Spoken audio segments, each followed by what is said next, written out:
The full energy vehicle market in China has provided opportunities for foreign automakers. The latest official figures show in the first half of this year, China's net sales surged 44.1% year-on-year to nearly 3.75 million units. Many global automakers are eyeing the potential of the consumer market in the knife sector.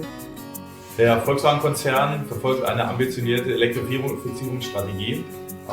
Wir sehen das einmal aus dem Aspekt der Nachhaltigkeit für besonders wichtig, aber auch vom Leistungsprofil, was elektrische Antriebe bieten. In der Transformationszeit ist es wichtig, dass man flexibel aufgestellt ist zwischen Verbrennungsmotoren, Hybridantrieben und Elektroantrieben. Und das trifft auch genau die Entwicklung im chinesischen Markt. Wir sind begeistert davon, wie sich elektrische Antriebe im chinesischen Markt durchgesetzt haben.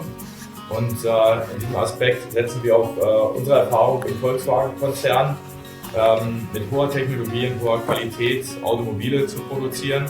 Wir sind sehr erfolgreich in die Elektromobilität gestartet und sind aktuell dabei, das auch auf den chinesischen Markt zu übertragen. 对整个中国汽车市场，我们还是充满很大信心。尤其在新能源汽车上，中国已经走在了世界的前列。我们会不断的投资扩大我们的产能。